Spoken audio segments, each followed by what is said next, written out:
Okay, well, we are back with another episode of the Learning Through Leading podcast, and this episode is going to be a little bit different. Today, Nick and I thought we might talk briefly about our podcasting journey to anyone who might be interested in learning about us and starting their own podcast, maybe for your school, maybe for your classroom. And so we thought we'd just spend a little time sharing our journey, and maybe that would help inform your journey.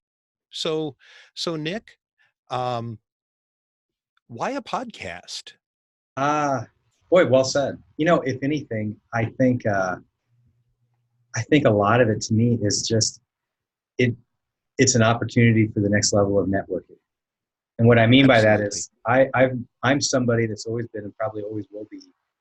I find a lot of value in going to educational conferences. You go to the sessions, you learn more, you get ideas, but so much growth takes place in informal settings when you're able to just have conversations relative to some topic that's on everybody's mind, where you are not necessarily dictated by a set objective. And I think that's why so many times at giant conferences, a lot gets done and a lot gets figured out on the drive home. And I've seen it and I've been a part of that. And so, if anything, to me, this whole podcasting thing has has been an opportunity for me to take that to the next level and to do it a lot more extensively. I am able to have these conversations. I'm able to interact with these people, and I'm able to kind of dive into and kind of see where these things go to a point and at a volume that I've never been able to before. And it benefits me as an educator, and it benefits me as a person, and frankly, it's just fun. I would have to agree with you on all counts. I am. Uh, I've been toying around with podcasting for various reasons for a while. Um, Nick approached me last at the end of this past school year, and we started talking about developing a podcast. And eventually, we just said, you know, quit planning. Let's just do it. And we had a few contacts that we had through conferences and things like that that helped us get started with our podcast. They've connected us with more people, I think. We've gone to some other conferences and found a lot of other folks. And and I've been amazed at how open people are to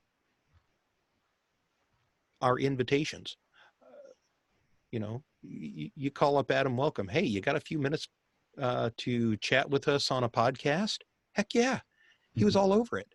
Um, national level authors, big name speakers. We've got a lot of folks coming up, both local, regional, and national level folks who are more than happy to spend half an hour on a Zoom call or in some other method to just chat with us about what they're working on and what their ideas are in education.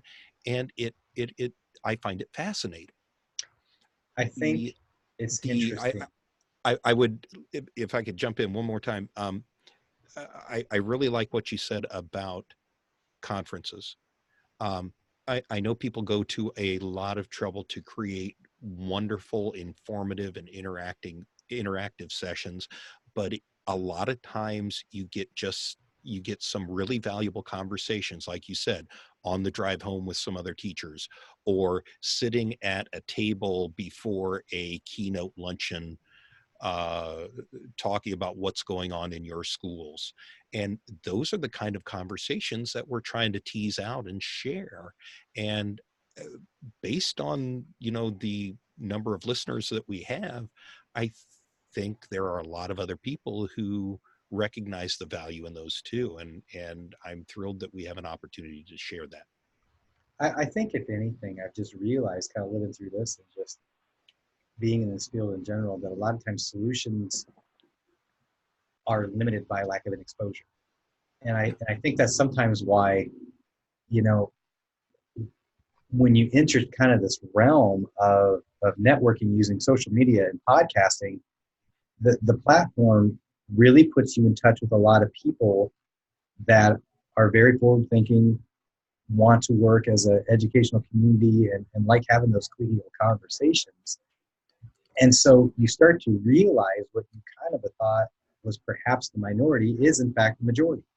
But you get used to what you know. And so if you kind of broaden your spectrum and opportunity for flat out just getting ideas, that's when I think possibilities kind of explode and they kind of become limitless. And that's what I really see with the platform of podcasting.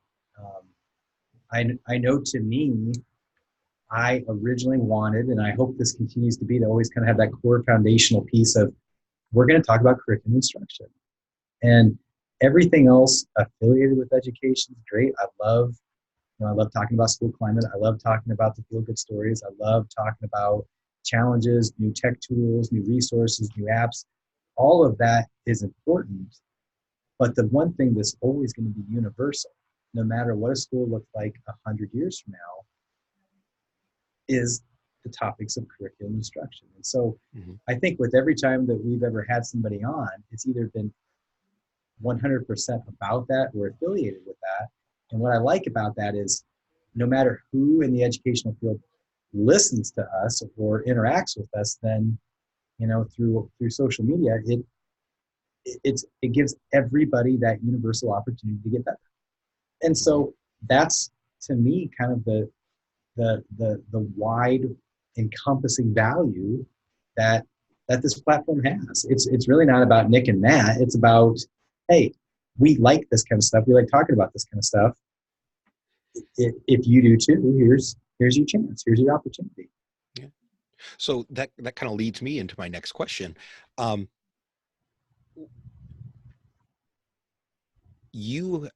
dabbled in podcasting before. Not well. This is certainly a little more successful. You also have dabbled in podcasting a bit for your school district, right? Yeah. What sort of stories are you telling on your other podcast? I think to a certain extent, I've just seen an evolution.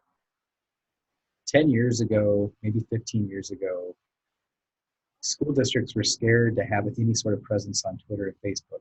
That seemed so strange, so abstract, such a possibility for issue. And I've seen that wear away to the point that it's bizarre if you have no sort of presence on Twitter and Facebook. And so with that evolution, I think a lot of school district administrators, and especially me when I was a principal, realized I've never had more control over the perception and the reality of what my school actually is, because now I can control this message. Look at this opportunity I have to really pump out all the feel-good stories and kind of really communicate everything that we're doing.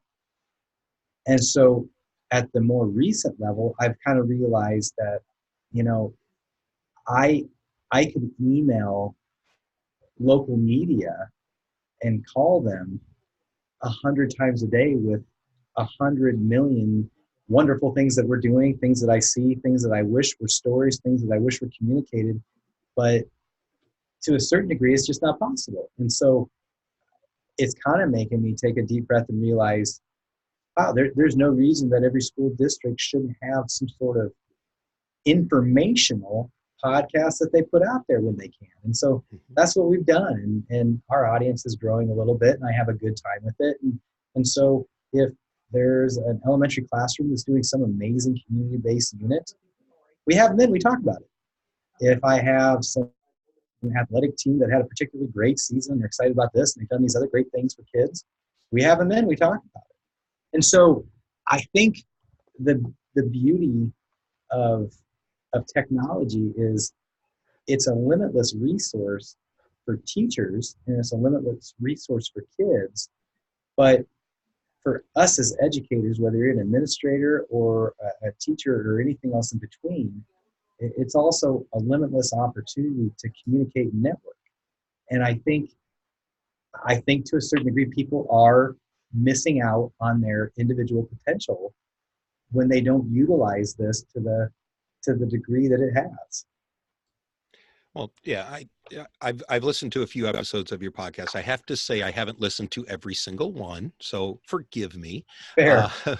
but I also know that you've been telling some stories, some history of your schools and districts and the community around, and that brings that community into your school. It makes them part of uh, uh, feel more a part of the school, and some people don't want their image Hmm. on video or still image up on a website or things like that, but they don't mind having a conversation, and conversations like these, uh you know uh, run into somebody at a gas station or a grocery store and just have a conversation. What if you could have a conversation like that and record it Hmm. and preserve it and share it with the larger community? That's kind of what I get from your podcast, and I think that's a great way to leverage this medium.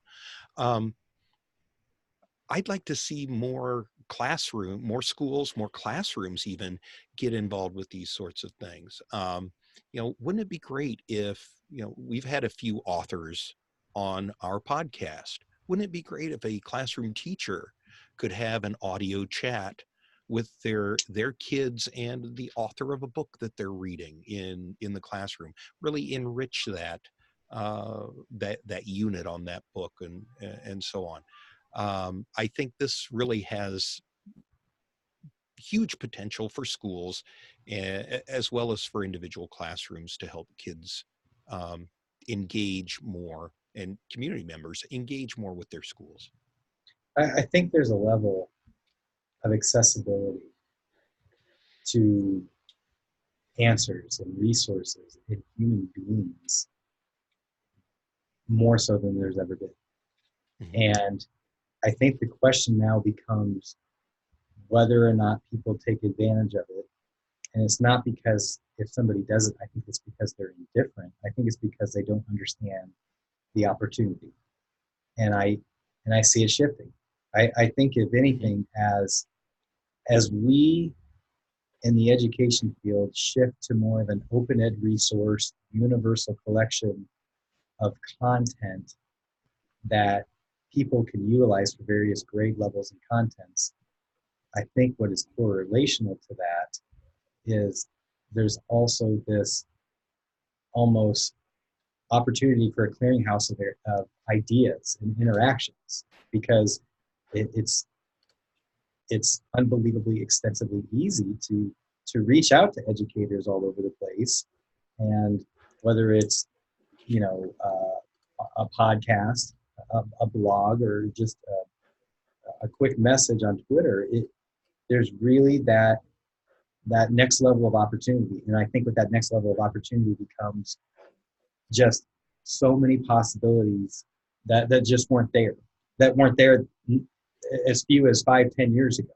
And I Mhm. think it's going to grow and grow and grow. And I think to a certain extent, this is a really long answer of why I like doing this. It forces me to grow. It exposes me to new ideas. It gives me the opportunity to network and interact with people I never ever would have. Mhm. And with that comes nothing but positive things. Yeah. And one of the things that our next question on our little Google Doc here is Nick referred to, anyone can start a podcast. It used to be super difficult to create a recording and translate it into something that iTunes or some other podcatcher could understand and access, um, and get that out there and get the word out. And now it's super easy. When Nick and I do this, we use platform called Zoom, which is a video conferencing platform. We usually just turn the camera off and just use it to record the audio. Um, I have a fancy little microphone. It's an Audio Technica ATR 2100. Nick, you just use? I don't know, something cheap that was about $20 on Amazon. Yeah. It's plugged into the headphone jack and move on with life. And it works. And then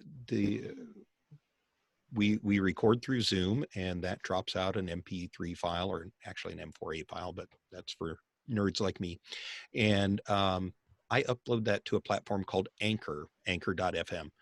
And Anchor takes care of all of the distribution to the various podcasting platforms for me. Then Nick and I created a blog using Blogger, free tool. I paid $15 for the domain learningthroughleading.com. And it's out there and people can find it easily. Um, of course, you don't need to buy a domain if you're doing this for classroom purposes. I certainly wouldn't suggest that, but the way this works is just incredibly easy to do. And Nick, you recently were out at the Teach Better conference in Ohio, and you just recorded things straight into Anchor, right? Yeah. I just had people come up, give me a visit. I've got one of those little headphone jack tools that splits off into two microphones. I held one, the other person held one, and it was easy. You hit Easy record, peasy. and if anything, the thing that I like is it's easy enough now to do this that the brunt of the work is dominated by the content. You're able to concentrate on who you're going to interact with and what you're going to interact with about. It's not dominated by some complex procedure of how do I do this and then how do I distribute this out. That it's a total non-variable. It's Yeah. really a total non-variable. Yeah. It's incredibly easy to get started with something like this. Where, Nick, we've chatted about this privately in the past, but where would you like this podcast to go next? What do you think is on the horizon for Learning Through Leading? I think if anything, we've found a niche, and I continue to get that feedback. And I don't think it's anything that's necessarily indicative or special to who we are as educators. I think there's just a universal thirst for people in this field to talk about how can I concretely impact the achievement of my kids. Because no matter what grade level, content, setting, area, region, or point of your career that you're at, we're all a bunch of individuals that wake up in the morning excited to where we're going to go, get to work with kids. We'll work in the greatest career field there is, and we're always looking for answers and ideas and how we can get better. And so I just want to keep doing what we're doing, stay laser focused, never forget our core values, but grow and grow and grow and grow and grow, because that's not only something that I enjoy, that's not only something that helps other educators, but it also that's how I grow as an educator. I wanted to continue to grow, interact with more people, and really just become better as an educator. Agreed. I think our focus on leadership and professional learning, uh, I think we do have a bit of a niche. I am very excited for some of the folks that we have coming up. We have a few changes coming up. I'm going to throw out a little teaser there. We have a few. We have a sponsor or two in the works coming up. Um, we might see the format of our podcast change a little bit, but I think that we are going to stay focused on leadership and professional learning. Um, I'm a nerd, and I work with a group of nerds, and I guess I would kind of like to see us look at the role of technology in both professional learning and in our classrooms a little bit more, just because that's an interest of mine. Um, I One of the things I would like folks to know, and I mentioned Anchor FM before. Um, if you go to our podcast, which is anchor.fm/learning through leading, um, if you have an account at Anchor, you can ask us questions directly through Anchor and communicate straight with us. And if you ever want to appear on the podcast, we use Zoom, which is a free platform, and Anchor. We can communicate through Anchor. We can communicate through Zoom. We can take your questions and try to find answers to them, or we can chat with you directly. And I hope our audience will reach out to us and let us know what you are interested in so that we can respond to what you want to hear. Um, I'd like to see us be a little more interactive that way. So if you have some questions, please visit our website, learningthroughleading.com, or visit us at anchor.fm/learningthroughleading and ask us a few questions through that portal there. I So, like I like that. I like that because ultimately I want to work with you to offer value, mhm, and we're able to offer more value based upon the feedback and input that we get. And right. and of the input and feedback that we've gotten so far, it's very much given direction to this as a whole, and it's also solidified that we feel like we're going in the right direction right now. Mhm. So, Nick, we always end each of our episodes with the same question. So I'll ask you, and then we can turn the tables if you'd like. Nick, what is the one takeaway that you have gotten from creating a podcast? That discussing true instruction and topics related to instruction is truly the only universal topic that goes across all settings within the educational field.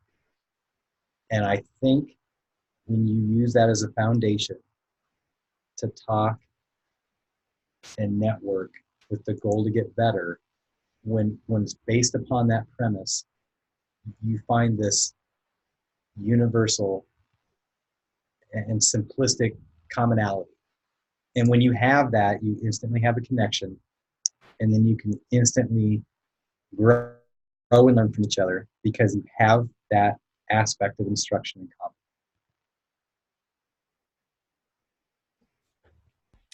I would agree. I'm always amazed at, you go to a conference and you see this speaker up on a platform, a stage, um, you know, expounding their wisdom, and you think, they seem inaccessible. I Mhm. think as we reach out, we find that they are normal people just like us, and they love to talk about this stuff too, just like we do. And as our audience grows, I think we're finding that more and more people share this interest in learning about these authors, about these speakers, about these regional and local folks who are making a difference in education. And they want to learn about that. They want to share their own journeys and try to duplicate that in their own classrooms, schools, and districts. And I'm honored to be a part of that. And again, if you would like to be on this podcast and ask us a question or be a guest, by all means, please reach out to us. Nick, what's the best way for people to get in touch with you? For me, my preferred and easiest is still Twitter at Dr. Nick Sutton. Is, like I said, still the easiest and most user-friendly one that I prefer. Mm-hmm. And I am on Twitter at YodaMatt68. And you can also reach out to us through learningthroughleading.com or visit anchor.fm learning through leading, and submit a comment or a question or request to podcast with us through that app. So we hope you've enjoyed this brief little chat with Nick and I about this podcast, and I hope that you'll come back again soon and visit www.learningthroughleading.com to catch up on past episodes and see what we have coming up for you next. Nick, I hope you have a happy Thanksgiving holiday. Take a little time for yourself, and we will all see you back here after the holidays. I'm ready. All right. Thank you. You too. And thank you for everybody out there listening. Thanks. Have a great weekend.